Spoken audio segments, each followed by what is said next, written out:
Hi, my name is Daryl Garrett, and this is Pastor D's Thoughts. I was thinking, I've been out in my church doing some work. We've had some major damage done, and we've been out of our church building for several months, since November now, and it's now the end of March. And since we've been out of the building, I've decided to make some changes in the building while we're doing the repairs. And one of the things I wanted to do was make a new door to our fellowship hall to make it a little bit more handicap accessible. It was a little bit difficult to maneuver before because you had to do a zigzag around corners. When I started ripping into that wall, I found out underneath that drywall there was a concrete block wall. Somebody told me, well, so much for that idea. Well, I don't usually give up that easy.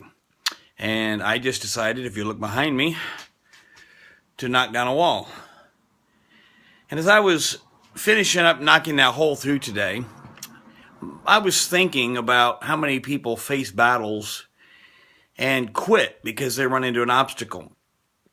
My mind got to wandering around, and I got to thinking about David and Goliath. One of the things about David and Goliath that I think many times people miss, we hear the story about David and his sling, but the sling knocked the giant down. We don't know for sure if he was dead or not, but just to make sure, David went over, took Goliath's own sword, and he took the head off the giant. My point is simply this. You may be one of those people that is facing battle after battle, and I want to suggest to you, many times you've just knocked your giant down and you've allowed that giant to get back up. You have to kill the giant. You have to finish this once and for all. What am I talking about? I'm talking about people who keep going back to the bottle, back to the drugs, back to the sex outside of marriage, back to whatever sin it may be. The thing is, we have to die.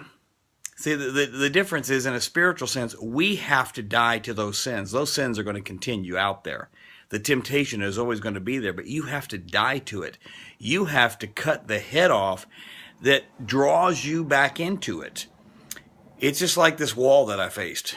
When I saw that concrete wall, I was just about ready to give up until somebody told me I couldn't do it. If you know me, don't tell me I can't do it. I started tearing into that wall, knocking down the block, and I started realizing that at the very bottom of it, the foundation extends about 1.5 inches higher, so I'm literally going to have to dig out part of the foundation and re-pour that. But I'm determined I'm going to have that door there to make this building more accessible to people. You've got to get that way in a spiritual sense. Absolutely determined that you're not going to give in. You're not going to let that giant back up and take authority over you. You're going to take authority over that giant. One day, very soon, within the next month, this room that I'm standing in is going to be finished out, drywalled, painted, and a new door hanging right there in a place that people said it couldn't be done.